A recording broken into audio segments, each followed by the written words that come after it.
자, 그럼 볼게요. 생명현상의 첫. 생명현상의 특성. 생명체의 특성.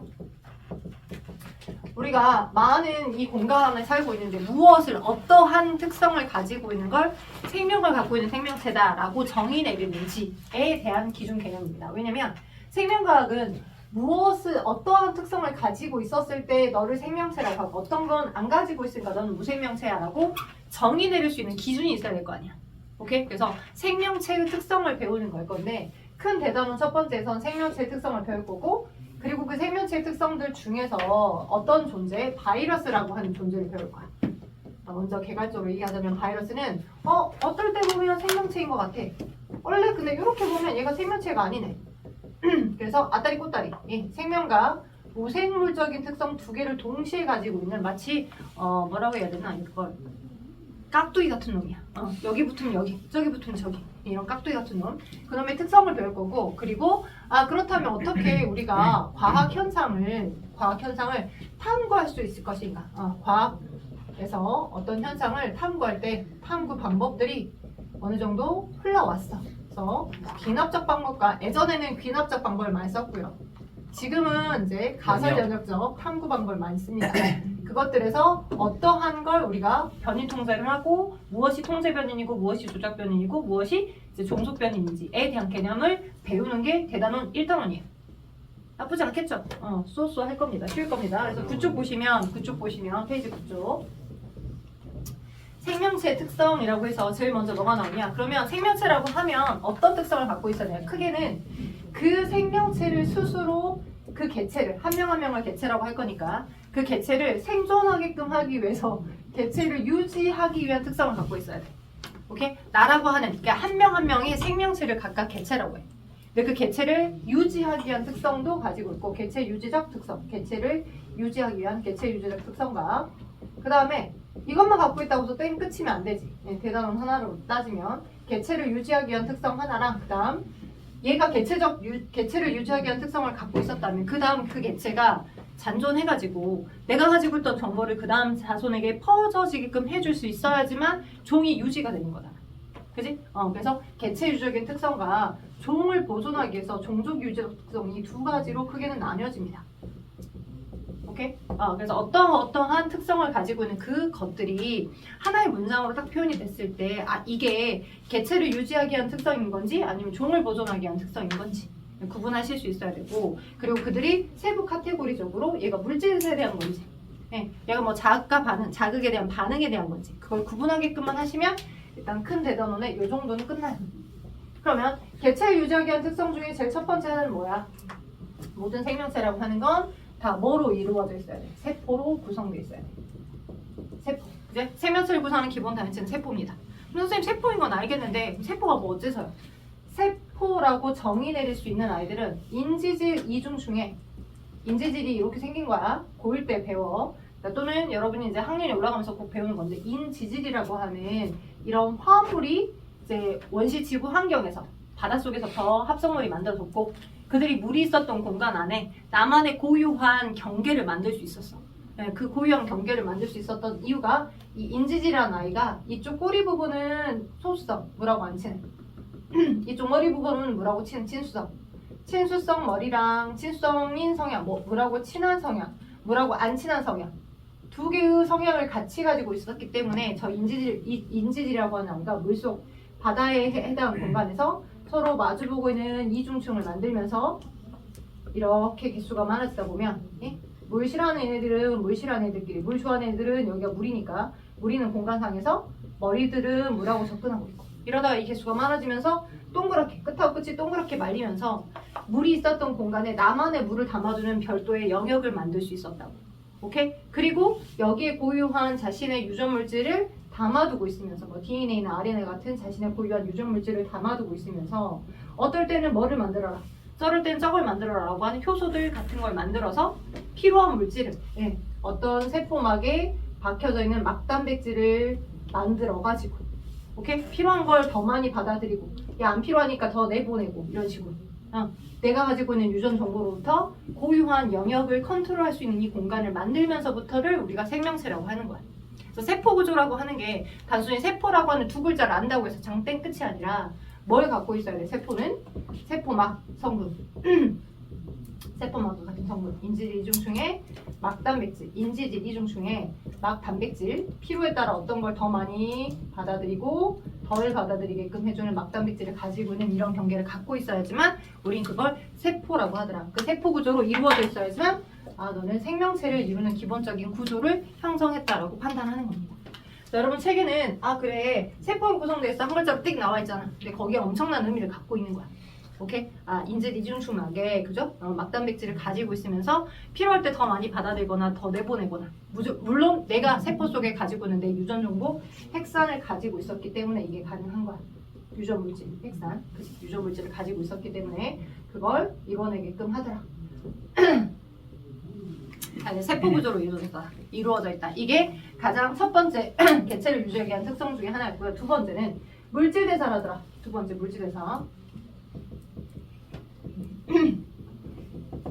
자, 개체를 유지하기 위한 특성 중에 하나는 물질 대사한다라고 하는 건데 물질 대사라고 하는 건 뭐냐?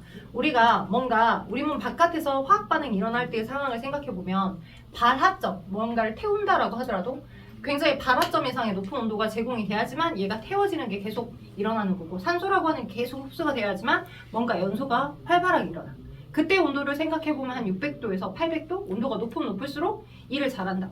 그지? 그래서 큰 물질들이 뽀개지기도 하고 이렇게 고분자로 있었던 물질들이 뽀개져서 낱개로 되기도 하고 이렇게 연결됐던 얘네들이 뽀개져서 낱개로 되기도 하고 또는 얘네들 기본 단위체들이 있었다면 얘네들 연결해서 더 큰 부분에 해당하는 걸 만들어주기도 하고 그런 화학 반응들이 일어나죠. 우리 몸 바깥에서.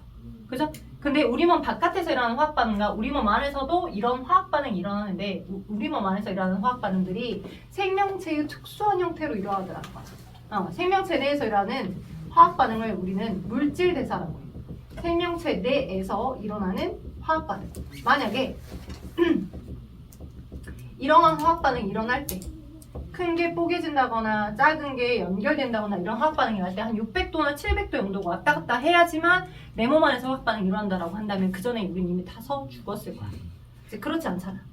36.5도밖에 안 되는 온도임에도 불구하고 이런 화학 반응이 동시에 일어나. 어떤 곳에서는 막 낱개에 있었던 분자들이 이제 연결돼서 사이즈가 커지는 일을 하고 동시다발적의 또 다른 공간에서는 큰 덩어리 분자들이 잘라져서 뽀개지는 일을 동시에 하고 있다고. 온도가 낮음에도 불구하고. 오케이? 그러한 시스템을 고유하게 만든 거야. 그 시스템을 우리는 물질대사라고 하고 그 물질대사가 일어날 수 있게 한 이유 중에 하나는 화학 반응의 속도를 빠르게 해주는 누구 덕분에? 촉매. 우리 몸의 핵산이라고 하는 이 DNA가 스스로 필요한 촉매들을 각각 다양하게 만들 수 있는 정보를 다 갖고 있는 거야. 오케이? 화학 반응의 속도를 빠르게 해주는 누구 덕분에? 촉매 덕분에. 촉매 덕분에 온도가 낮음에도 불구하고 이런 화학 반응들이 동시다발적으로 원활하게 일어나더라라는 거죠. 그런 걸 스스로 고안을 해냈기 때문에 생명체라고 하는 이 세포 구조 안에서 다양한 화학 반응들이 동시에 일어나는 거죠. 자, 물질 대사를 조금 더 디테일하게 작업하면 우리가 뒤에 하면서도 또 배우겠지만 이런 거 이제 어떤 용어들이 있어. 어떤 용어가 있냐? 큰 덩어리 분자를 작은 덩어리 분자로 뽀개지게끔 해주는 거. 이걸 간단하게 한자의 의미를 포함해서 이혼한다, 이별한다, 그죠? 이자를 쓰죠. 큰 덩어리가 작은 덩어리가 낱개로 떨어지는 걸 이화작용이라고 합니다. 이화작용, 이별할 때 기억하기 쉽겠죠? 그리고 이때는 이미 연결됐을 때 합체됐던 에너지가 저장되어 있었는데 얘가 끊어지면서 그죠? 이 연결하게끔 필요했던 에너지가 외부로 방출이 되겠죠? 그래서 이런 이화작용 같은 화학 반응이 일어날 때는 열에너지 출입이 동시에 일어나는데 물질 대사를 할 때는 열에너지 출입이 동시에 일어나는데 이때의 열에너지는 발열 반응이야.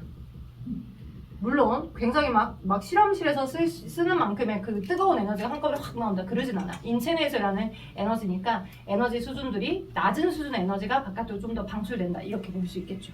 발열 반응, 에너지 출입이 같이 동반되는 거고 반대로 낱개로 썼던 아이들이 연결돼서 사이즈가 커진 얘네들 저분자가 고분자로 되는 거. 이건 뭐겠어? 사이즈가 커지네. 그죠? 사이즈가 커지고 얘네들 연결시켜줄 때 에너지가 흡수가 되어져 주어야지만 그 에너지를 흡수받아서 연결이 돼서 큰 덩어리가 되겠지. 그지? 그래서 저분자가 고분자로 되게끔 해준 이런 반응들은 뭐라 하냐? 동화작용이라고.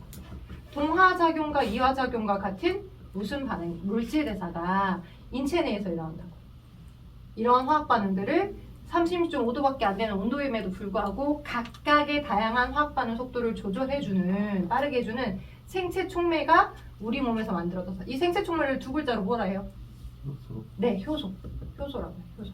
다양한 효소들이 내 몸속에 가지고 있는 여러 정보들, 여러분이 중2 때 배웠던 거 정도의 효소라면 아밀레이스나 트랩신, 라이페이스 얘네들밖에 기억이 안 나겠지만 그거 말고도 뭐 전자를 전달시켜줘서 화학반응이 일어나게끔 한다거나, 오케이? 또는 ATP를 사용해서 어떤 특정 두 개의 이온을 서로 막 반대 방향으로 이동시켜주게끔 한다거나, 여러 다양한 형태들로 내가 가지고 있는 유전 정보로부터 다양한 효소를 만들어서 사용을 해.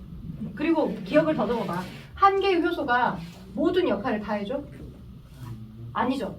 효소는 기질 특이성을 갖고 있어. 기질 특이성이 뭐냐면 우리 소화효소도 아밀레이스는 녹말만 만나서 녹말하고 녹말만을 잘라줬잖아. 녹말만을 엿당으로 잘라줬었잖아. 그런 것처럼 모든 하나의 효소가 모든 일을 다 하는 게 아니라 각 영양소마다 영양소를 인식해서 작용을 해주는 효소가 각각 정해져 있는 거죠. 각각 정해져 있다. 이 정해져 있는 그 영양소를 우린 기질, 짝꿍이 정해져 있는 걸 기질이라고 해요. 화학 반응을 할 만한 그걸 우린 기질 특이다. 그래서 입체 구조가 딱 맞는 얘네들하고만 정해진 역할들을 수행하더라라고 하는 걸 여러분이 기억을 해주셨으면 좋겠습니다. 다음에 당연히 물질의 에너지 출입이 같이 동반되는 거고, 그리고 효소는 내 몸에 가지고 있는 정보로부터 이렇게 물질대사를 합니다. 뒤쪽에 물질대사 단원이 또 나와서 한 번 더 언급할 거니까 간단하게만 할게요. 여기서는. 그래서 개체를 유지하기 위한 특성에서 당연히 외부로부터 영양 물질들이 들어왔을 때 그 물질을 분해한다거나 아니면 그 여러 기본적인 단위체들을 연결시켜서 내가 가지고 있는 내 정보로부터 필요한 만큼 연결을 시켜서 합체해서 모든 걸 많이 만들어가지고 일을 해줘야 되겠죠. 그죠? 대표적으로 동화작용의 대표적인 예, 그리고 이화작용의 대표적인 예 정도만 좀 잡고 갑시다. 대표적인 이화작용으로는 화학반응 물질대사 중에 뭐 있겠어요? 여러분이 밥 먹은 거. 소화. 큰 덩어리. 그지? 그 큰 덩어리들이 잘라지는 것도 다 대표적인 이화작용입니다. 소화.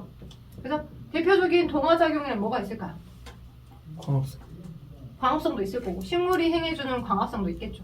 이산화탄소, 낱개의 6분자 이산화탄소를, 그죠? 빛에너지가 있을 때, 그죠? 물하고 함께, 물 분자와 함께 탄소가 6개가 쫄쫄이 연결된 포도당으로 연결을 만들어 준 거니까, 그죠?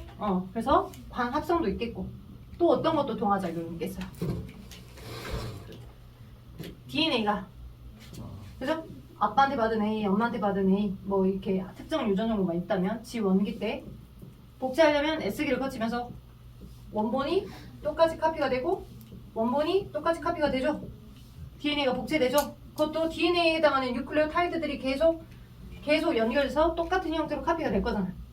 그지? 합체가 돼서 더 늘어나는 거잖아. 그지? 그런 것들도 다 뭐가 되는 거야? 동화작용이 되는 거야. 오케이? DNA가 복제되는 것 또한, 그지? DNA가 복제되는 거, 유전 물질이 복제되는 거, 그죠? 또는 우리 인슐린 작용 호르몬 중에 인슐린 혈당 높여줘. 네, 맞아요. 글리코젠 합성 나쁘지 않아요. 간에서 항상 혈액에 많이 돌아다니고 있었던, 막 돈을 많이 벌었어. 돈 많이 벌었다고 막 흥청망청 쓰는 거 아니랬죠. 그래서 우리 몸에서 영양소가 흡수돼서 혈당량이 올라가 있는 상태야. 식후. 그럼 이 꼴 못 보냈지. 내가 뭐 한 달에 보통 한 400, 500씩 벌었는데 그날 막 4천을 벌었어. 그 달에. 혹시 행복해요. 4천을 벌었다고 해서 막 명품 몇 개 백 사고 안 그런다고. 혹시 모르잖아. 돈은 있다가도 없고 없다가도 있고 이렇게 생긴 거니까. 그죠? 세이브 해놔야 돼. 예, 그지? 그래서 이자가 높은 곳에다가 세이브 해놔야 돼. 통장을 터가지고 이제. 현금담. 뭐래. 아무튼 그래서 영상을 만든 이유가 있었어. 파킹 통장. 그래, 파킹 통장.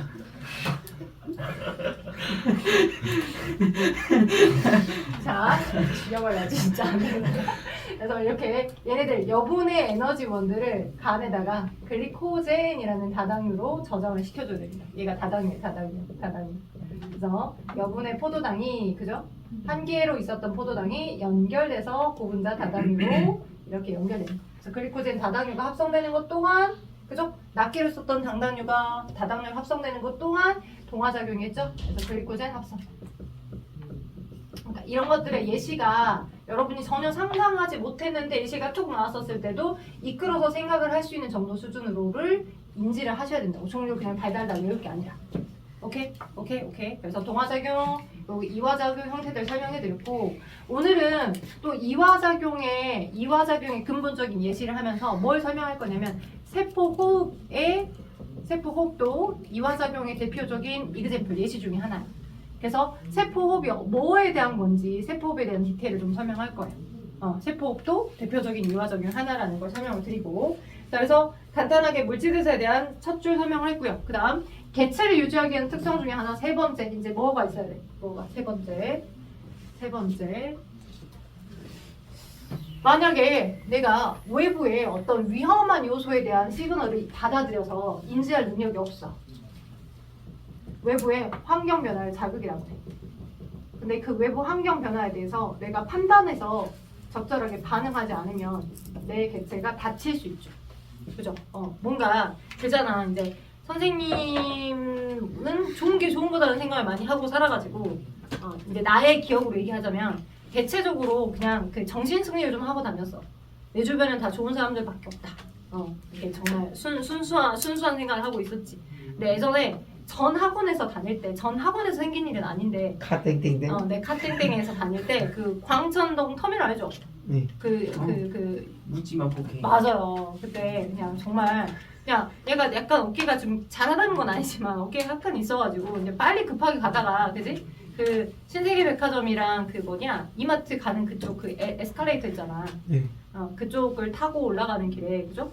누군가를 잘못해서 내가 쳤어. 근데 그분이 이렇게 덩치가 좋은 줄 몰랐네. 그분이 유명한 사람이었어 그 동네에서. 마동석? 아니요. 여자분이었는데 유명한 여기저기 그냥 욕하고 다니고 그런 이제 너네도 조심해야 돼요. 왜냐면 차로 박았어요. 아니 그게 쌤이 잘못했는데 뭐냐면 그게 얘기를 좀 하자. 그러니까 아무튼 인권 때문에 또 당인 또 단지 정치인 얘기 안 할게요. 그 인권이 되게 중요해진 시점이어가지고 그죠? 그러니까 약간 정신적인 아픔이 있다라고 했는데 약물을 치료하다가 좀 괜찮아진 것 같아라고 하면 사회에 한원을 시켜도 된다라고 해서 그냥 그분들이 그냥 돌아다니는데 내가 예전에 그것 때문에 이제 우울증 치료를 약간 받다가 얘기를 들어보니까 그래서 그런 분들이 날씨가 좀 따뜻해지고 그러면 그냥 막 갑자기 막 이렇게 조증과 우울증이 왔다 갔다 하면서 막 텐션이 올라가면서 막 욕을 그렇게 하고 다니는데 그런 분이었는데 그때는 욕을 안 했는데 내가 어깨에 잘못 치니까 이 우라가 여기에 치밀어가지고 막 날라차기로 해가지고 내 배를 한 2번을 가격했거든요. 그래서 세 번째로 내가 가려다가 세 번째로 쫓아가면 내가 죽을 수도 있겠다 저 덩치에. 그래서 이 현장을 잡아야 되겠다 싶어가지고 막 빨리 그 요원 있죠. 그 보안요원 불러가지고 CCTV를 확보한 다음에 경찰을 바로 불러가지고 내가 사례금 받았어요. 사리금 안 받고요. 내가 이제 거기 쪽에서 이제 뭐라 하니? 합의를 한다는데 나는 합의 절대 없다. 나는 절대 합의 못 해준다. 나는 안 된다. 근데 어차피 내가 크게 상해를 입은 상태는 아니잖아. 왜냐면 거의 해봤자 근데 내가 워낙 지방층이 두꺼워서 아무렇지도 않았대요. 뭐 이렇게 기억기네. 그냥 어깨 박지고 갑자기 범죄도시 찍어. 진짜로 정말 날라차기로 내가 지금 배를 가격당했다니까. 헐 진짜로 해서 막 그랬는데 그 일을 겪고 난 다음에 이 세상에는 나랑 비슷한 성향의 사람들만 사는 게 아니라 정신이 좀 이상한 사람들도 같이 사는 사회구나라고 하는 걸 내가 진짜 몸으로 체감하고 난 다음에 그런 느낌을 받았어요. 그래서 이렇게 이제 뭔가 저 사람의 눈빛을 받거나 아니면 약간 걸어 다닐 때 이제 약간 레이더를 이렇게 하고 다녀요. 레이더. 뭔가 쎄쎄하다, 뭔가 좀 이상하다, 이런 느낌이 있으면 좀 피하거나, 그지? 웬만하면 그런 외진들을 안 가는 게 맞고 그런 거죠. 그러니까 그런 게 좀 생겼어. 늦게 생겼어. 그 경험 이후에. 엄마나 아빠들은 항상 그런 잔소리 많이 하잖아. 밤늦게 돌아다니면 너는 괜찮지만 너를 해할 수 있는 다른 사람이 주변에 있으니까 안 믿었다고. 엄마 나한테 그런 일 안 생겼는데 막 생기고 나니까 생기더라고요. 원치 않게 생기더라고요. 엄마 말이 맞구나. 엄마 말을 따라야 돼요. 엄마 말이 맞구나, 아빠 말이 맞구나 해서 여러분도 약간 그 학교 이제 가시잖아요. 특히 고1들은 그죠? 약간 쎄한 애들이 있을 수 있어요. 그죠? 이렇게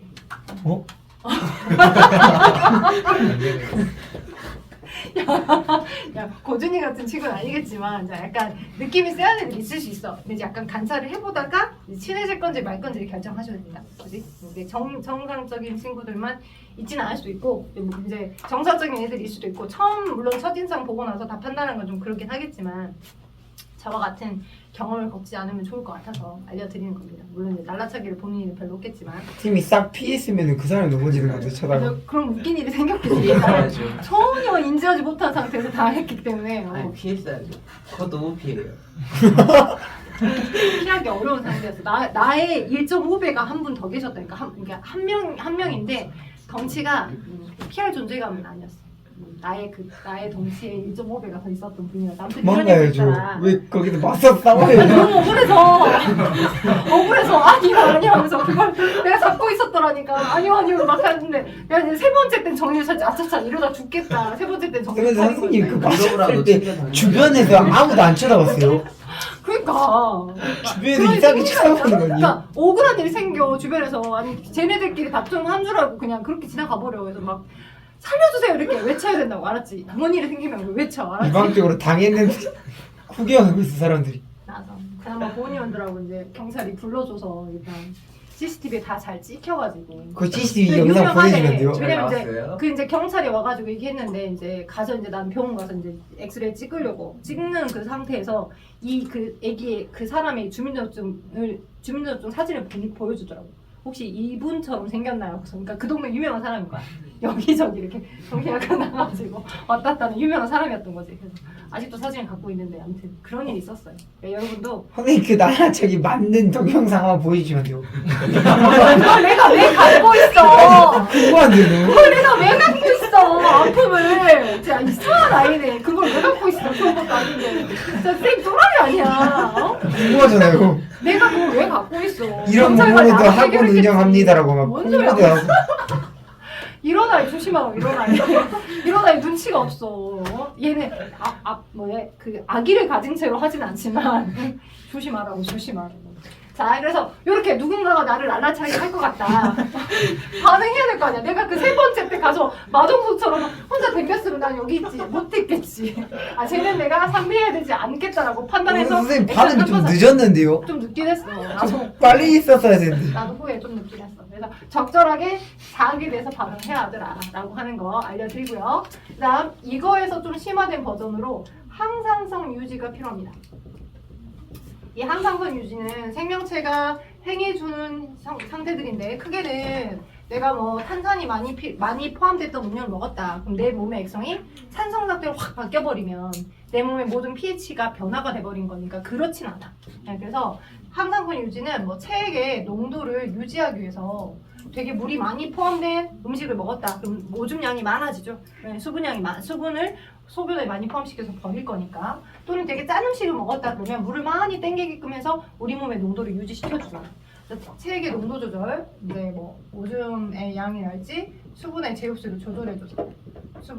조절해줘서 그리고 체액의 농도뿐만 아니라 우리 몸의 온도 조절.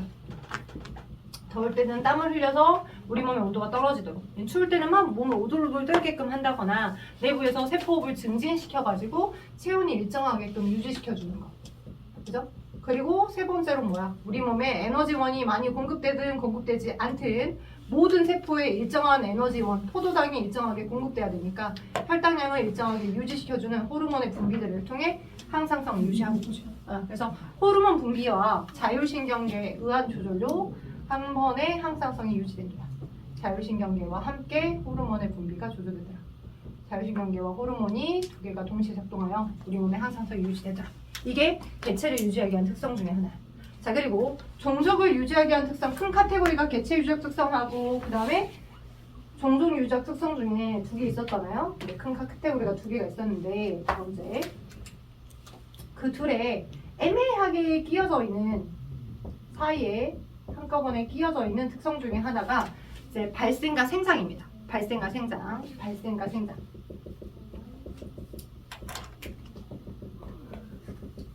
얘의 개념은 여러분이 조금 받아들이기 어려우실 수 있는데 그렇게 어렵진 않아. 발생도 생장도 둘 다 공통적으로는 다 체세포 분열하는 거야. 체세포 분열해가지고 내 몸의 세포의 개수가 늘어나진 형태인데 발생은 태어나기 전. 포유로 따지자면 태어나기 전. 벌써 쉬는 시간이라고? 태어나기 전에 엄마의 수정란에서부터, 그죠? 엄마 아빠가 줬던 수정란에서부터 계속 이제 두 개의 세포로 분열하고 네 개의 세포로 분열하고 계속 세포의 개수가 늘어나는 그죠? 체세포의 개수가 증가되는 난화를 거듭합니다. 알고. 그죠? 할구기, 할구기, 뭐 사할구기, 판할구기, 그죠? 난화를 거듭해요. 수정 안에서부터. 자, 그러다가 전체적으로 포백의 상태로 엄마 뱃속에 태반을 만들게끔 착상을 하죠. 그리고 계속 또 체세포 분열에서 입체적인 형태를 만들면서 태어나죠. 눈, 귀, 코, 입을 만들고 태어나시잖아요. 그때까지 과정이 발생이야. 개구리로 따지자면 개구리의 수정됐던 개구리의 알에서 계속 체세포 분열을 거듭해서 이 약간의 올챙이 모습을 보이다가 이제 뒷다리 생기고 앞다리 생기고 개구리가 생기잖아요. 뭐야, 개구리야 거북이야? 이렇게 그래서 개구리가 될 때까지 과정이 발생이야. 근데 이 조그만했던 개구리가 점점 더 커지죠. 그게 그거는 생자. 생자. 오케이? 여러분 요만했는데 요만했던 애가 점점점 머리의 세포 분열 속도는 좀 더디 일어나고 몸통의 세포 분열이 좀 빨리 일어나서 그죠? 그래서 점점점 커가는 거 그게 생장이에요. 그래서 둘 다는 체세포 분열이 공통점을 갖고 있습니다. 그래서 쉬는 시간 끝나고 나서는 둘 다 공통점이 체세포 분열이고요. 그 다음에 종종 유전 특성을 하고 그 다음 바이러스가 가지는 세포와 생물과 무생물적 특성 그리고 과학 탐구 방법 그리고 세포호흡에 대해서 설명을 할게요. 자, 발생과 생장은 그래서 종을 유지하기 위한 특성인지 개체를 유지하기 위한 특성인지 구분하기가 좀 아리까리해. 그지? 개체를 유지한다고 하는데 기여하는 것도 없고 그 개체가 원래부터 생장을 해야 된다거나 그지? 발생을 해야 된다거나 이런 거니까. 그래서 종종 유지와 개체 유지적 특성의 중간쯤 어딘가에 있더라. 근데 어떤 문제를 볼 때는 근데 자주 나온 편은 아니야. 종종 유지와 아니면 개체 유지적 특성으로 두 개를 구분해봐라 이렇게 나오는 편은 자주 나오는 편은 아니야. 약간 명확하게 구분이 되는 건 개체 유지적 특성에서는 당연히 세포로 이루어져 있어. 물질 대사를 해야 돼. 자가 반응을 해야 돼. 항상성 유지를 해야 돼. 이게 이제 개체 유지하기 위한 특성들의 하나겠지. 얘기했던 거. 그죠? 오케이? 자, 그러면 종을 유지하기 위한 특성 중에 일단은 제일 큰 건 뭐겠어? 인식과 유전. 네, 맞아. 내가 가지고 있던 정보를 그 다음 자손에게 이제 생식세포에게 전달을 반틈을 하든, 그지? 아니면 무성생식을 하든, 그지? 무성생식이든 유성생식이든, 무성생식은 생세포를 만들거나 그런 일을 하지 않고 자손을 만들어내는 단세포 생물들이 무성생식이야. 그지? 세균처럼 한 개 세포가 온전한 단세포 생물들, 한 개의 세포가 온전한 개체를 유지하는 애들이 어느 순간 여기 있던 정보를 복제를 했어. 원본, 카피본. 그래서 여기서 많아져. 하나, 또 하나. 그지? 그럼 나를 닮은 또 하나의 개체가 생긴 거니까 내 유전 정보를 그대로 가지고는 또 하나의 새끼가 생긴 거지. 네, 그렇게 무성생식을 하거나 또는 우리처럼 생세포를 만들어서, 그죠? 그럼 고통한 개체들은 생세포를 만들어서 그 생세포들이 수정을 통해 정자와 난자의 수정을 통해서 자손을 만들어내거나, 그지? 그래서 이제 유성생식은 이제 생세포 분열을 하고, 그 생세포 분열을 하는 과정에서 이미 어느 정도 유전을 배우신 분들은 좀 알겠지만 엄마의 체세포로부터 만들어진 난자라고 해서 무조건 단순하게 엄마의 정보 반틈이 그냥 그대로 가는 건가? 아니죠. 랜덤으로, 그죠? 1번 염색체, 엄마가 가지고 있던 1번 염색체 1번에 해당하는 엄마가 갖고 있는 거, 아빠가 갖고 있는 거, 2번에 해당하는 엄마가 갖고 있는 거, 아빠가 갖고 있는 거, 3번에 해당하는 엄마가 갖고 있는 거, 아빠가 갖고 있는 거 이렇게 이해한 상태로 있다라고 하면, 그지? 그게 생세포에 들어갈 때 랜덤으로 들어가잖아. 네? 어떤 생세포 안에 둘 중에 1번 중에는 얘가 들어갔는데 2번 중에는 얘가 들어가고 3번 중에는 얘가 들어갈 수 있는 거고, 그지? 다음번 판에서 1번도 2번도 3번도 이렇게 한쪽 거에 해당하는 게 들어갈 수도 있는 거잖아. 그지? 그러니까 똑같은 하나의 체세포에서부터 생세포 분열을 통해서 만들어지지만 그 정보의 다양성은 증가되더라. 그래서 정보가 다양성이 증가가 될 수 있는 게 유성생식이다 보니까, 생세포 분열을 통해 만들어지는 과정이다 보니까 다양한 정보를 만들고 그 다양한 정보의 조합에 의해 정보가 다양하니까, 그지? 변화된 환경에 적응할 수 있는 가능성이 무성생식보다는 더 많겠죠, 높겠죠, 그죠? 변화된 환경에 적응할 수 있는 가능성이 더 높더라. 유성생식이 무성생식보다. 됐죠? 오케이? 왜냐면 정보가 다양해질 수 있는 가능성이 있기 때문에 유성생식이. 그죠? 그리고 이제 제일 중요한 건 적응과 진화입니다. 뭔가 환경의 변화가 있었어. 그지? 환경에 달라짐이 있는데 그 달라진 환경에 내가 살아남지 못해. 그래서 내가 그 세대를 남기지 못하고 죽어. 그지? 그 다음 자손을 만들어내지 못하고 내가 그 세대에서 죽어버렸어. 그러면 나를 닮은 내 유전 정보를 갖는 그 다음 자손은 없는 거잖아. 그치? 적응을 한다는 건 달라진 환경에 어떻게든 비벼서 살아낸다는 거야. 예를 들자면 식물이 우리 동물들이 이쁘라고 꽃을 피우는 것 같지만 전혀 상관없어요. 식물이 꽃줄기를 피울 수 있는 더 좋은 방법은 식물에게 엄청난 스트레스를 주면 됩니다. 오케이? 그러니까 물을 많이 안 준다거나 평상시에 기본적으로 계속 뭐 하루에 한 번씩 매일매일 똑같이 물을 줬는데 얘 꽃줄기가 필 때쯤 내가 물을 뭐 일주일에 한 번 준다거나 뭐 3일에 한 번 준다거나 점점점 주는 주기를 뭐 길게 한다라고 하면 식물이 내가 죽을 것 같은 위기를 오죠. 그러면 식물도 뭘 만드냐면 꽃줄기를 만들어 꽃대를 올려. 그래서 꽃을 피는 거야. 다른 게 말라 삐뚤어 죽더라도 내가 죽기 전에 내가 다른 잎이나 뿌리나 줄기 부분이 말라 죽더라도 꽃을 피우고 여기서 내 뭔가를 유인시켜가지고 씨를 맺혀가지고 퍼뜨리게 되는 자손은 남잖아. 이런 원리로 꽃을 피웁니다. 그래서 원예를 하는 그 원예학자들은 어느 정도 이 원리를 알고 있어서 보통 이제 뭐 비닐하우스에서 이제 재배를 하잖아요. 대량 재배를. 그럴 때 뭐 이 날짜쯤에는 뭐 난철이다. 난이 꽃을 피워서 많이 이렇게 수입을 벌어들일 철이다. 그러면 그 일종의 난들을 조금 수분 스트레스를 준다거나 아니면 온도가 낮아지는 스트레스를 약간 줘요. 그러면 식물이 그 스트레스를 극복하고자 꽃줄기를 올리고 꽃대를 피운다고. 이쁜 꽃대를. 그러면 그걸 이제 판매하는 거죠. 이런 식으로. 그래서 적응과 진화. 적응이 누적되어서 아예 처음에는 종하고 아예 유전종과 달라진 서로 다른 종으로 분화되는 걸 그걸 진화라고 해요. 적응이 오래 유지가 되다 보니 아예 유전 정보까지도 달라져서 달라진 유전 정보까지도 달라져서 다른 종으로 분화된 거. 그게 진화하였다. 종이 달라졌기 때문에 많은 형태로 진화가 됐다고 판단할 수 있는 거예요.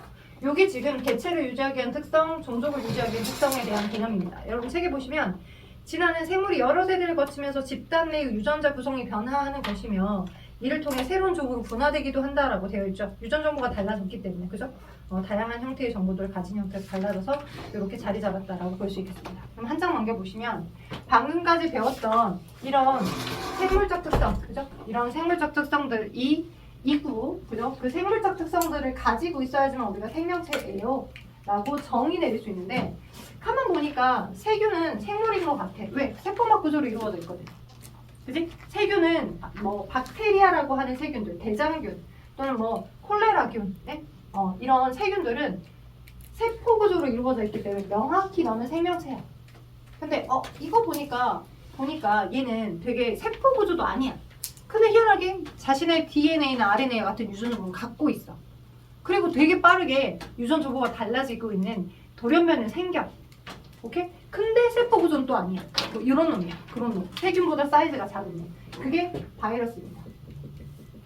처음에 이 바이러스는 담배에 러시아 그쪽에서 담배 잎이 굉장히 많은 수출 상품이었어. 담배, 토바코. 그 토바코가 굉장히 이제 돈을 벌어들이는 수출 상품이었는데 그 담배 잎에 이제 구멍이 빵빵빵 뚫리는 것처럼 그럼 구멍이 빵빵빵 뚫리게 되면 이게 상품성이 떨어지죠. 그 빵빵빵 뚫리게 된 원인이 뭐 세균이 침투돼서 병을 옮아서 이 세균성에 의한 병 때문에 담배 잎에 구멍이 났다라고 생각을 했는데 그때 당시까지는 병원성에 해당하는 물질들이 다 세균인 줄 알았어. 그 당시까지는. 근데 세균이었다면 그 당시에 세균을 필터해줄 수 있는 세균 여과기가 있었거든. 세균이라고 하는 그 정도의 사이즈를 가지는 병원체들을 여과기로 돌리면 이게 세균이라면 요 위에 남아가지고 이 여과액을 뚫고 지나간 얘네들은 깨끗해져서 세균 병원체가 없는, 오케이? 병원체가 없어질 거다라고 생각하는, 오케이? 그래서 이 담배 잎이 이렇게 있으면 구멍이 뻥뻥뻥 뚫려서 이 뻥뻥뻥 뚫리게 된 원인에 해당하는 걸 찾아내려고 얘를 막 빠개가지고 갈아가지고 이 세균 여과기에 투과를 시켰어. 그지? 그러면 여기에 세균들이 남아있었다라고 하면 세균은 덩치가 좀 크니까 여기 안에서 다 걸러져서 깨끗한 상태에 해당하는 얘들만 있겠죠. 세균은 여기에 다 남고, 그죠? 깨끗해진 얘네들만 있을 건데 그 깨끗해진 그 여과된 여과액을 다시 뭐에다가 발랐어? 깨끗한 병이 없던 담배잎에다가 다른 담배잎에다가 발라봤더니 이 여과액을 발라봤더니 동일하게 또 이 병이 생기는 증상이 생긴 거야. 구멍도 또 뽕뽕뽕 생기고 모자이크처럼. 오케이? 그러면 우리가 여과액을 통과를 시켜서 여기다 했는데 여과액을 통과해가지고 생긴다라고 하는 건 세균보다 그 당시에 알고 있는 기준으로 세균보다 사이즈가 훨씬 더 작은 뭔가지. 그지? 작은 병원성을 일으키는 물질이 여과기 위에 남지 않고 여기에 통과돼서 걔가 병원성을 일으킨다는 거고, 그죠? 얘의 정체를 정확하게 바이러스라고 판정은 하진 못했지만 그때 당시엔 판정 못했지만 뭔가 병원성을 일으키는 게 세균보다 더 사이즈가 작은 아이도 있는 거네 라고 하는 걸 최초로 알아냈고, 그게 혼자서도 이 개수가 늘어나는지, 네? 걔가 살아있는 생명체라고 한다면 혼자서 이 여과액을 여기서 이렇게 통과됐던 병원성을 가지고 있는 이 여과액을 오랜 시간 동안 1마이크로그램을 그냥 그대로 놔뒀어. 오케이? 그럼 얘가 혼자 스스로 셀프로 증식해서 개수가 늘어나는지 양이 늘어나는지 본 거야. 또는 이 똑같은 1마이크로그램을 살아있는 그 깨끗한 담배잎에다가 발라봐서 똑같이 1마이크로그램 싹 다 동일하게 두 개를 비교하려고. 여러분 책에는 안 나와 있는 거예요. 바이러스를 어떻게 알게 된 건가 그걸 설명하려고 하는 거니까 혹시나 비문학 지문에서도 나올 수 있어서 졸렬하신 분이 있는 것 같으니까 문 좀 열게요. 넌 아니고. 왜? 그래서 자 바이러스를 보시면 살짝 또 다친가요? 왜요? 밖에 사람이 좀 많은 곳에서 여기를 열어드릴게요. 자, 여기를 열게요. 여기죠? 여기는 문이 안 닫히니까 다시. 그래서 여기 1마이크로그램을 그냥 그대로 놔둔 거랑 1마이크로그램을 그냥 살아있는 담배에다가 발라본 거야. 두 개를 비교해보려고 딱 이렇게 세팅을 했어. 오케이, 그랬더니 혼자 그대로 놔둔 거는 양이 변화가 없어. 양 변화가 없어. 근데 얘는 살아있는 생명체에다가 살아있는 건강한 담배에다가 막 발라봤더니 여기가 막 구멍이 빵빵빵빵빵빵 나면서 모자이크 증상이 생겼겠죠? 생기면서 얘의 양을 정제해서 어느 정도 이 최대한 모자이크 증상이 나타나고 난 얘네들을 어느 정도의 양이 증식되는지를 알아보고자 마지막에 이렇게 양을 이렇게 걔네들 걸러가지고 양을 한 번에 모아봤더니 10마이크로그램으로 양이 늘어나 있더라고요. 그럼 우리가 판단할 수 있는 건 뭐야? 이 모든 걸 통해서 판단할 수 있는 건 얘는 세균보다 사이즈가 작은 아이다. 그지? 세균은 확실히 아니다. 그 당시의 기술로 이만한 사이즈를 갖고 있는 건 다 세균인데 그것보다 훨씬 더 사이즈가 작은 뭔가인 아이고, 그리고 걔네들은 혼자서는 스스로 하나가 두 개가 네 개로 늘어나진 않네. 그지? 뭔가 살아있는 생명체에 발라줬었을 때만 그 살아있는 생명체를 이용해서 양이 늘어나네. 그죠? 그리고 얘를 뭐 동물한테 발라봤어. 동물한테 발라봤을 때는 양의 변화가 없어. 동물한테 모자이크 증상이 안 나타나. 그래서 얘가 지금 나중에 이러한 결과를 알아냈던 게 담배잎 모자이크 바이러스입니다. 담배잎에 모자이크 구멍을 빵빵빵 뚫리는 것 같은 증상을 일으킨 바이러스를 이 과정을 통해서 알아낸 거예요. 그래서 우리가 뭘 알 수 있냐? 얘네들 바이러스라고 하는 건 혼자서는 그 개체수가 늘어나지 않네. 스스로 증식하지 않아요. 오케이? 스스로 증식하지 않아요. 살아있는 생명체라면 스스로 증식하잖아요. 한 개였던 아이가 두 개가 되고, 두 개였던 아이가 네 개가 되고, 네 개였던 아이가 8개가 되고 이렇게 늘어나는데 혼자서도. 근데 얘는 스스로 증식하지 않아요. 됐죠? 그 다음 두 번째. 스스로 증식하지 않고요. 그러면서 살아있는 생명체를 통해서만 늘어나는 거죠. 개체수가 늘어나는 거죠. 증식하다. 생명체를 통해 증식하다. 오케이? 네, 살아있는 생명체를 통해 증식하다. 그리고 우리는 좀 유식한 표현으로 뭐라고 하냐? 활물기생이라고 합니다. 활물. 살아있는 생명체에 기생하다. 활물기생해서 개체수가 하나였던 게 두 개가 네 개로 이렇게 늘어나고, 그리고 여기서 알 수 있는 건, 0번째로 알 수 있는 건 세균보다 사이즈가 작은 아이다. 사이즈가 작다. 오케이? 그래서 더더더 바이러스에 대한 연구를 하고 난 이후에는 바이러스의 특성을 이렇게 나눠서 판단할 수 있어. 바이러스는 이런 특성을 갖고 있어. 자, 근데 여기서 문제로 많이 나온 것 중에 하나가 박테리아라고 하는 아이라 박테리아 파지라 두 개야. 박테리아와 박테리오 파지. 얘는 이콜라이와 같은 세균이에요. 대장균과 같은 대장균 종류의 일종의 세균입니다. 박테리아는. 오케이? 그러니까 세균이 있기 때문에 얘는 자신만의 고유한 세포 막성물을 가지고 있고 자신만의 고유한 유전 물질을 세포질에 펼쳐진 상태로 원액 세포니까 이렇게 갖고 있어요. 오케이? 세포질에 펼쳐진 상태로 자신의 유전 정보를 갖고 있어요. 원의 세포니까. 대장균은요. 오케이? 그리고 스스로 자신의 유전 정보로부터 필요한 효소들을 만들어서 삽니다. 외부로부터 어떤 물질을 받아들이기도 하고 내부에 있던 물질을 바깥으로 내보내기도 하고 이렇게 살아요. 스스로 물질을 잘하고 삽니다. 박테리아는. 오케이? 근데 박테리오파지라고 하는 거 연구가 됐던 얘는 이 숙주, 그러니까 특정 뭔가의 세포에 기생해야지만 살아가는 바이러스야. 일종의 바이러스야. 얘는 이렇게 생겼어. 이렇게. 이런 모양을 갖고 있고, 오케이? 여 안에 자신의 고유한 DNA 핵산을 갖고 있어.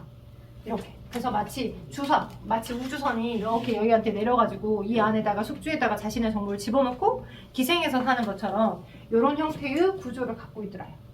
네, 대체적으로 모든 종류의 바이러스들은 이제 연구가 됐더니 어떤 형태냐면 세포막 구조로 이루어져 있잖아. 세균은 얘는 세균이니까 아까 얘기했던 세포 구조로 이루어져 있어. 세포 구조 어디에? 인지지중충에 막단백질을 가지고 있고 이렇게. 그래서 세포막 성분으로 이루어져 있어요. 이와 같은 세포막 성분. 세포막 성분. 아예 아파라. 세포막 성분. 세포막 성분으로 이루어졌어. 누구는? 세균은. 오케이? 근데 박테리아 파지는 바보니까 바깥쪽에 다 아미노산. 자꾸 바보라요. 다 바보니까. 네? 다 봐보니까 바이러스를 봐보니까 다 봐보니까 보아보니까 다 연구해보니까 바보 바보가 바보 했죠. 바보가 찔렸나요? 내롱하지 마세요. 보아보니까 다 분석해서 봐보니까 귀여워. 발음이 상한가 다 보아보니까 관찰해보니까 연구해보니까 연구해보니까 저 구조에 다 아미노산들이 모여져서 만들어지더라는 거야. 그러니까 바깥쪽이 인지질 이중충의 막단백질을 가지는 이런 인지질 이중충으로 이루어져 있는 세포 막성분이 아니더라 이거야. 오케이? 그래서 그냥 단백질 껍질로만 이루어져 있고 바깥 껍질이 단백질 껍질로만 이루어져 있고 자신만의 고유한 유전 정보, 핵산을 어떤 아이는 이중 나선 구조의 DNA로, 오케이? 어떤 아이는 이중 나선 구조의 DNA로, 어떤 아이는 단일 사슬 구조의 그냥 뭐 RNA 형태로. 근데 핵산을 가지고 있긴 하는데 어떤 아이는 RNA 형태의 단일 가닥으로 유전적으로 갖고 있기도 하고 어떤 아이는 이중 나선 구조의 DNA를 가지고 있기도 하고 다양한 종류의 바이러스를 갖고 있고 그 바이러스들마다 자기가 숙주로 삼는 세포 구조가 달라. 근데 우리도 이미 알고 있는 것처럼 우리 뭐 코로나 바이러스 때 되게 유명해서 알잖아요. 원래 뭐 박쥐에 기생하고 있었던 그런 정보가 그지? 숙주를 다양화시켜서 우리 사람에게 와서 호흡기 전염성을 일으키면서 우리도 폐렴이 온다거나 막 이렇게 해서 되게 이제 호흡기를 통해서 전염이 되는 거기 때문에 조심을 되게 많이 했었잖아요. 그러니 생명 거기 바이러스의 구조를 보니까 바이러스의 구조 둘을 나눠서 바이러스가 가지는 여기 설명했죠? 바이러스가 가지는 특성으로 나눠볼게요. 바이러스가 가지는 생물적 특성 첫 번째 바이러스가 가지고 있는 생물체라고 정의 내릴 수 있는 특성 거기니 핵산. 고유한 자신의 핵산을 갖고 있더라. 고유한 자신의 핵산을 가지고 있더라. 고유한 핵산을 가지고 있더라. 그게 어떤 바이러스는 DNA, 어떤 바이러스는 RNA. 그죠? 한 가닥이면 RNA, 두 가닥이면 DNA. 핵산을 가지고 있어. 고유한 자신의 유전 물질을 갖고 있다 그 말이야. 자, 그리고 바이러스가 가지는 생물이 아닌 것처럼 보이는 특성. 무생물적 특성. 뭐 무슨 구조가 아니야. 자기 증식할 수 있대요. 무생물적 특성 오빠야. 뭐가 없어. 뭔 구조가 아니야. 인지질 이중충으로 되어 있는 구조가 아니야. 그걸 두 글자로 뭐라 그래. 정확히 말하면 세포라고 볼 수 있어 없어 바이러스. 세포로 되어 있지 않아? 세포 막 세포로 되어 있지 기관이 않잖아. 없대요. 세포로 되어 있지 않잖아. 인지질 이중충에 막단백질을 가지는 세포 구조로 이루어져 있지 않잖아. 세포 구조가 아니더라. 세포 구조가 아니야. 그지? 세포 구조가 아니야. 무생물적인 특성. 근데 생물적 특성 중에 하나로는 우리가 뭘 볼 수 있어? 얘가 살아있는 거를 이용해서 살아있는 생물체 안에 들어가서는 살아있는 생물체의 효소를 이용해서 자기 증식. 자신의 자기 증식을 하면 안 돼. 살아있는 생물체 안에 들어가서 물질을 한다거나 아니면 개체수를 늘린다거나 하는 건 할 수 있어. 그걸 활물기생이야. 활물기생. 누구가 필요해? 숙주가 필요해. 혼자서는 안 돼. 숙주가 필요해. 맛있겠다. 숙주 나물이야? 숙주가 필요해. 갑자기 마라탕이. 오케이? 숙주가 필요해. 숙주가. 오케이? 숙주가 없어서는 숙주가 없을 때는 스스로 증식할 수 있어 없어? 안 돼.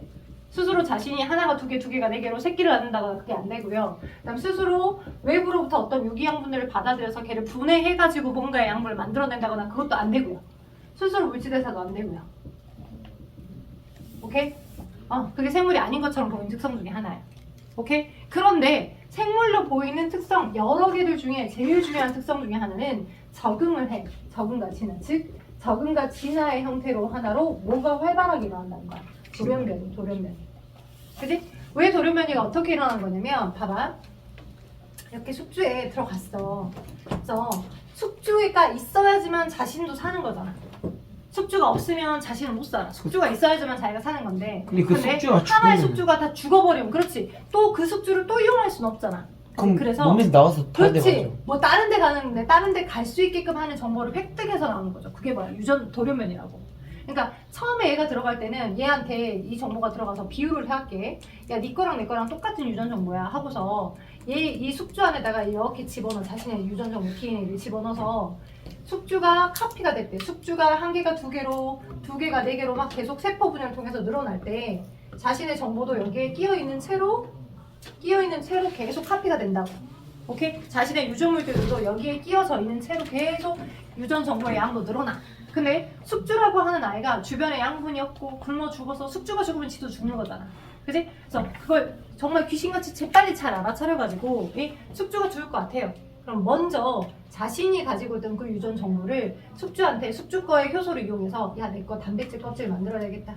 야, 단백질 얘한테는 안 알려줘. 단백질 껍질만 먼저 만들어. 단백질 껍질만 네 안에서 열심히. 오케이? 지가 가지고 있던 유전 정보로부터 숙주의 효소를 이용해서 단백질 껍질을 만들게 해. 네, 그래 놓고 숙주가 굶어 죽을 것 같은 환경에 처하게끔 해서 얘를 터치고 나오는 거라고. 오케이? 근데 이 정보들이 여기 안에서 카피돼서 먼저 들어갔겠는데 근데 이렇게 빨리 카피하는 과정에서 뭐가 생겨? 항상 여러분 문제 풀 때 굉장히 빨리 풀면 그죠? 기호와 이름을 다 쓰세요라고 했는데 기호 안 쓰고 이름 안 쓴다거나 그지? 옳은 거 쓰세요라고 했는데 옳지 않은 거 골랐다거나 그지? 빨리 해서 그냥 검토 안 하고 내버리면 실수가 생기잖아. 그런 것처럼 얘 여기 있던 이 유전 정보를 똑같이 카피하는 과정에서 완전히 똑같은 정보로 카피가 돼야 되는데 살짝 염기배열 서열 하나만 틀어진 상태로 정보가 달라진 상태 거가 만들어질 수 있다. 그게 뭐야? 그게 돌연변이라고. 염기배열 서열 한두 개가 달라진 게 돌연변이잖아. 그 돌연변이가 이 A라는 숙주가 아닌 B라는 숙주 또는 C라는 숙주에 기생할 수 있는 정보를 갖게 되는 거야. 오케이? 유전 정보의 변화가 생긴 거. 그게 돌연변이잖아. 유전 정보의 변화가 생긴 거. 유전 정보의 변화가 생긴 거. 그게 뭐야? 돌연변이. 돌연변이 때문에 숙주는 바이러스는 살아남고 있는 거라고 지금 현재. 오케이? 조류 독감이 바이러스가 조류만 숙주로 삼아서 사는 게 아니라 걔도 빠르게 막 카피되고 증식되고 하는 과정에서 조류랑 비슷한 구조를 갖는 뭐 포유류나 조류랑 비슷한 구조를 갖는 파충류에게도 숙주를 삼을 수 있는 정보를 획득할 수 있는 거라고. 무조건 안 돼 그런 일은 안 생겨 이게 아니라고. 예전에 감기 진짜 오래전에 영화인데 감기라는 영화 막 추석이나 설날 때도 많이 나오잖아요. 지금은 활동도 안 하는 장혁이었나 아무튼 그 나왔던 그게 설마 그런 일이 우리에게 생길까 했는데 코로나 바이러스가 왔잖아요. 그런 것처럼 돌연변이는 이 바이러스의 큰 특성입니다. 생물학적 특성이에요. 바이러스가 가지는 생물적 특성. 자, 그래서 여기 좀 봐보시면 될 것 같고 그래서 문제를 한두 개만 한번 봐보자. 예를 들어서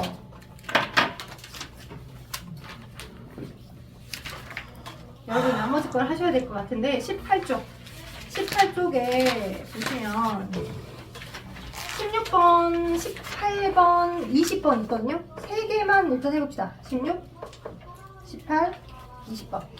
선생님 근데 있잖아요. 네. 바이러스가 숙주에 어떻게 들어가요? 잘 들어가요. 얘가 우주선 꼬리 내린 것처럼 그런 구조를 갖고 있죠. 없을 때 오늘 풀자. 16번. 다음 여러 가지 현상입니다. 물 많이 마시면 소변의 양이 증가합니다. 이거 뭐예요? 항상성 유지겠죠? 그죠? 항상성 유지예요. 옥수수 더울 때 입에 물을 증발시킨다. 그러면 얘는 체온 조절하는 거잖아요. 그죠?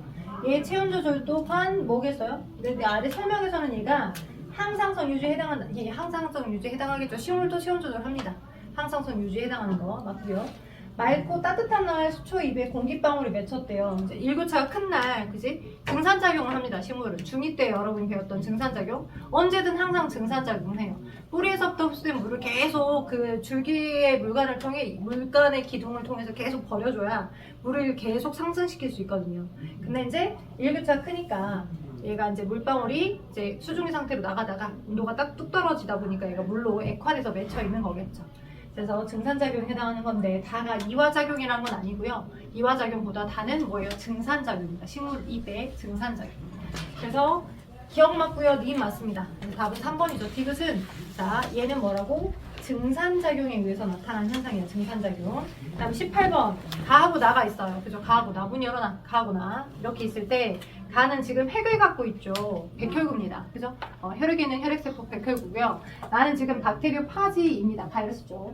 자, 혈액세포잖아요. 백혈구. 백혈구는 당연히 세포니까 뭐예요? 세포 분열을 하겠죠. 그죠? 그래서 기억이 맞다라고 판단할 건데 기억이 지금 나라고 했죠? 나? 틀린 거죠. 나는 세포 분열 하겠어요? 가가 아니라 나니까 세포 분열 아니요. 안 하죠? 틀렸습니다. 기억. 니은 가와 나 모두 단백질 갖고 있나요? 맞아요. 맞아요. 그죠? 바깥에 바이러스도 단백질 구조 갖고 있고 세포를 이루고 있는 성분도 세포막에 인지들이 쭝쭝 있는데 막단백질이 박혀 있으니까 단백질이 있어요. 디귿 가나 모두 유전물질 갖고 있는 고유한 자신의 유전물질. 니은 디귿이 답입니다. 오케이. 다음 20번 건조한 지역에 뿌리에 저수 조직이 발달되어 있고 몸이 입이 가시로 변했대요. 입이 뾰족뾰족한 가시로 변한 건 증산을 좀 더 막고자. 너무 더운 지역인데 증산을 많이 하면 안 되니까. 그래서 더운 지역의 사막 같은 환경의 선인장은 이 기공을 여는 시간이 구분되어 있어. 오히려 밤에 기공을 열어. 낮은 기공을 닫아. 기공을 열게 되면 낮에 사막 환경에서 물을 너무 많이 뺏길 거잖아. 증산작용을 통해서.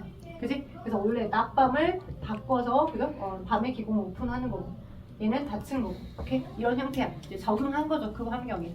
그래서 건조한 지역에 적응한 거고요. 물이 풍부한 지역 몸체가 유연하고 주위에 통기 조직을 갖고 있어야 돼. 왜? 통기 조직이 있어야지만 기체가 드나드는 조직이 있어야지만 물에 확 잠겨되어 있지 않고 물 위에 약간 떠서 그죠? 부력을 가지고 떠 있어야 광합성을 더 활발하게 하겠죠. 그래서 기체가 드나드는 통기 조직을 갖고 있습니다. 따라서 이제 주변의 환경에 나름 적응한 형태인데요. 기억은 자극에 대한 반응일까? 적응과 진화입니다. 기억 설명은 적응과 진화야. 기억 잘해줘. 그 다음에 니은은 생명형 상체의 특성 중에 물질대사가 관련이 맞아요. 깊는데 깊을까요? 물질대사가 깊지 않아요? 줄기의 통기 조직 기체가 드나들게끔 한 거 그 환경에 적응한 거죠. 적응과 진화예요. 아 저것도요? 네. 하나 모두 외부 환경에 알맞게 적응했다. 네, 디귿 혼자 맞습니다. 근데 통기 조직이 3번이에요. 물질대사 맞는 거 같아요. 아니라고. 기체들이 드나드는 통로에 해당하는 조직이 통기 조직이에요. 물질대사는 동화와 유화작용인데 동화작용, 유화작용 한다라고 볼 수 있나? 볼 수 오케이 없잖아. 오케이. 자, 넘겨. 16번에 3번 맞아요. 네, 3번 맞아요. 자, 넘겨서 21쪽 갈게요. 21쪽. 자, 요것도 너무 많이 하는데. 아니야. 이거 1단원 세트야. 수업 시작이 52분인데 지금 할 수 있어, 할 수 있어. 3분 만에 할 수 있다고요? 할 수 있어. 가능해. 제가 55분에 안 끝내주면 제가 컴플레인 납니다. 컴플레인 너 미안한데 55분에 안 끝내고 6시에 끝낼 거야. 컴플레인 너. 종이 55분에 친데. 자, 방법 간단해요. 귀납적, 연역적 두 개입니다. 근데 여러분이 중1 때 나 좀 공부 좀 썼다. 저요. 그래요? 네. 오빠가 다 설명할 수 있어. 귀납적 탐구 방법. 세 실험해요, 안 가지 해요? 세 가지 해가지고 실험해요, 안 해요? 귀납. 아리스토텔레스는 사람이다. 자, 우리가 빨리 끝내려면 여러분의 도움이 필요합니다. 자, 실험해요, 안 해요? 실험. 안 해요. 가설을 세워서 그걸 확인하는 실험 해요. 안 해요. 안 해요. 실험 없어요. 가설을 설정하는 과정 없어요. 뭐예요?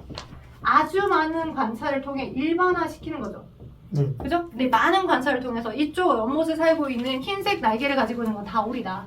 100마리를 다 관찰해봤더니 오리들은 다 흰색 날개가 있구나 라고 일반화시켰어. 오리는 날개가 다 하얗다.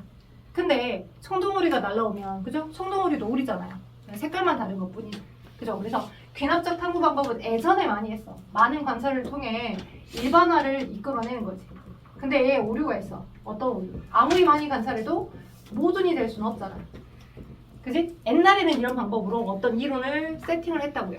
그래서 이론을 세팅했던 것 중에 하나가 귀납적 방법으로 이론을 세팅했던 것 중에 하나가 다윈의 자연 선택설.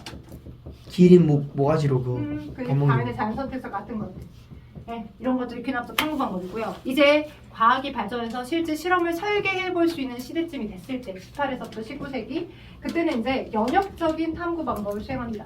연역적. 여기 앞에 가설이 살짝 생략해 주죠. 가설 연역적 탐구 방법은 얘 또한 가장 기본은 뭐야? 가장 기본의 근저는 관찰이에요. 관찰. 네? 얘도 귀납적 방법도 관찰이 가장 기본이야. 가설 연역적도 관찰이 가장 기본이야. 쟤를 관찰을 해보다 보니까 얘 때문에 이런 일이 생긴 것 같아 라고 하는 문제인식 과정이 생기는 거야.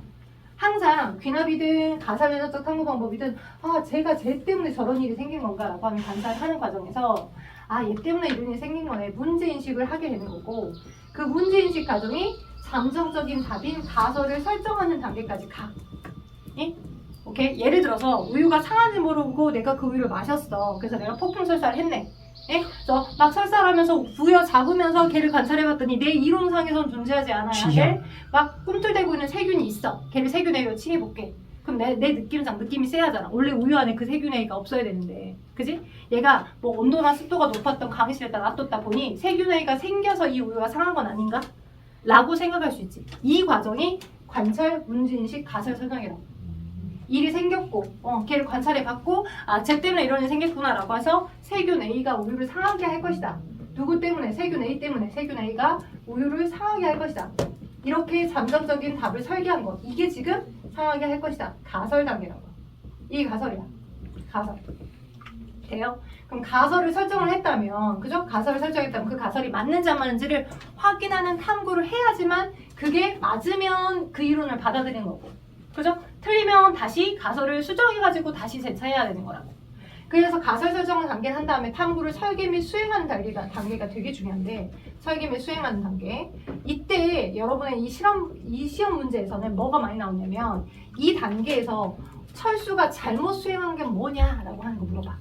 이 단계에서. 그래서 탐구를 설계하고 수행하는 과정에서 가설을 설정해서 탐구를 설계했는데 내가 원하는 만큼의 어떤 결과가 나왔어. 네? 결론 도출. 그죠? 자료 해석하고 결론 도출하겠죠? 자료 해석하고 결론 도출을 할 건데 내가 원하지 않는 형태로 결론이 나오게 되면 아까 얘기하는 것처럼 가설을 다시 바꿔서 세균 A 때문이 아니라 딴 놈인 것보다 라고 해서 다른 걸 바꿔서 다시 실험해봐서 받아들이면 되는 거라고. 오케이? 근데 시험 문제 많이 나오는 형태들이 탐구 설계 및 수행하는 과정에서 뭐가 나오냐면 대조 실험. 그 철수란 아이가 대조 실험을 제대로 했는가? 그 다음 그 철수란 아이가 변인 설정을 잘 했는가? 이 두 가지 측면에서 물어봐요. 오케이? 자, 아까 이게 가설이었잖아요? 세균 A가 우유를 상하게 할 것이다.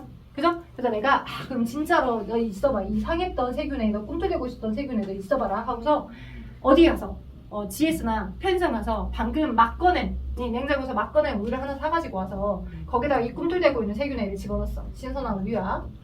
그 꿈틀대고 있는 세균 A를 집어넣었어. 그래서 내가 먹으면 또 괴롭잖아. 그리고 그때 하루 동안 놔뒀던 그 강의실에서의 온도와 습도와 똑같은 뭐 온도 20도씨, 뭐 습도 뭐 60%, 습도랑 온도를 똑같이 제공해주고 습도랑 온도를 그냥 내가 또 먹으면 괴로우니까 뭐 나의 강아지한테 먹여봤다 해. 강아지가 양심 진짜. 사람은 아니잖아. 자, 강아지에게 먹어봤더니 강아지가 폭풍 설사했어. 오예. 내 말 맞지? 내 말 맞아. 세균 A 때문에 우리가 상한 게 맞아. 라고 받아들였으면 실험을 제대로 한 걸까? 아니요. 왠지 아닐 것 같아요. 왠지 아닐 것 같아. 강아지한테 먹었잖아요 지금. 강아지 또 원인은 뭘까? 잘못되긴 했어. 변인 설정이 잘못됐다. 변인? 예? 우유에 세균 A만 들어간 게 아닐까. 또 다른 것도 있겠죠. 뭘 잘못했냐면 대조 실험을 안 해준 거야. 자, 대조 실험 뭐냐면 신선한 우유 AO라고 하는 걸 실험을 통해서 보여줘야 돼. 그러니까 세균 A가 들어간 것뿐만 아니라 세균 A가 안 들어간 똑같은 우유는 원래 상해 있지 않았어요 라고 하는 걸 보여주는 실험을 해야 된다고. 그 우유를 강아지에 또 먹여요? 이게 이제 순서도 중요하죠. 이미 자기 트러블 많은 강아지한테 이걸 해봤자 의미가 없으니까 먼저 이걸 해야지. 네. 자, 1 컨디션도 알려줘야 되니까 먼저 이걸 하고 이게 지금 대조군이야. 대조군. 미안한데 나는 아니야. 나는 아니고 강아지한테 계속 할 거야. 진짜 인성. 대조군을 먼저 하고 대조군을 먼저 하는데 대신에 이제 여기 진짜 신선한 우유예요 라고 하는 걸 알려줘야 되니까 이 온도랑 습도는 똑같아야 돼. 만약 여기가 습도가 달라지게 되면 습도 때문에 그죠? 이 우유가 상했을 수도 있잖아. 그래서 여기의 온도와 습도, 여기의 온도 습도 똑같이 해주는 거야. 이거는 대조군. 그죠? 내가 뭔가 세균 A를 넣어줘서 너 뭔가 달라졌어, 너 잘못됐어 라고 하는 걸 보여준 조작을 가해주는 게 실험군. 오케이? 그래서 대조 실험이라는 건 가설에 따라 가설에 아무 장치도 안 해주는 대조군, 그 가설에 따라 뭔가를 넣어준 실험군. 이 두 개를 항상 보여줘야 해요 라고 하는 게 대조 실험을 해줘야 돼요. 이거예요. 어렵지 않죠? 네. 오케이? 자, 그리고 한 가지 더. 대중주가 실험군이 있었고 신선한 우유가 있었고 온도습도 똑같이 했는데 그 첫 번째 강아지한테 우유를 먹였더니 폭풍 수술 안 했어. 근데 이렇게 했더니 폭풍 수술 했어. 그럼 내 가설에 알맞게끔 땅땅땅 잘 한 거잖아. 그지? 그래서 이 진짜 내가 가설을 세운 것처럼 세균A가 우유를 사용한 게 맞아요라고 받아들일 수 있는 거죠. 근데 여기서 변인 세 가지를 여러분이 기억하셔야 돼. 어떤 변인? 독립변인하고 오빠 어디 바빠요? 바쁜 거 아니죠? 네, 독립변인가? 벌써 짐을 쌌어요. 아니 형아들은 짐도 안 싸고 기다리고 있는데 독립변인하고 종속변인. 자, 여기 있는 내용이 어디 부분이야? 지금 23쪽 설명하고 있어요. 23쪽 독립변인과 종속변인. 이렇게 나와 있어. 독립변이는 가설에 따라서 실험 결과에 영향을 주는 변이야. 가설에 따라. 그래서 가설에 따라 실험 결과에 영향을 주는 거고 종속변이는 쉽게 말해서 독립변인의 영향을 받는 거야. 독립변인이 어쩌시고 저쩌시고 해서 그것에 영향을 받는 게 종속변인. 쉽게 생각하면 실험 결과값. 그러면 준이야, 여기서 실험 결과값은 뭐야? 종속변인은 쉽게 생각하면 실험의 결과값이야. 여기 이 실험에서 실험 결과값 우리가 뭘 관찰하고 그랬어? 세균 A. 설사 폭풍 설사. 이제 폭풍설사. 즉 반대로 이제 조금 원만하게 생각하면 우유가 상했는지 안 상했는지 우유의 상함 여부잖아. 이제 우유의 상함 여부가 종속변인. 그죠? 근데 실험 결과에 영향을 줄 수 있는 독립변인은 크게 다시 두 개로 나눠져. 뭐 조작변인하고 통제변인. 조작변인은 가설에 따라서 주고 안 주고 해준 거. 그러면 조작변인 여기서 이 실험에서 조작변이 뭐야? 온도와 습도. 조작변인. A만 조작변인. 가설에 따라서 해주고 안 해주고. A 그치? 넣어주고. 실험 세균 A 넣어줬냐 넣어주지 않았냐 이거죠. 강아지한테 세균 A의 먹였냐? 세균 A의 유무가 조작변인. 어려워요? 안 어렵죠? 세균 A의 유무가 조작변인. 가설에 따라 주고 안 주고 한 거. 그죠? 근데 세균 A뿐만 아니라 아까 얘기했던 것처럼 만약 이 실험이 잘못되었다라고 하면 여기에 온도를 막 30도씩 없던 세균도 생기게 여기 온도를 막 습도 100% 여기와 여기의 온도와 습도가 달라져 버리면 그죠? 그럼 실험 결과 값이 달라질 수도 있겠지.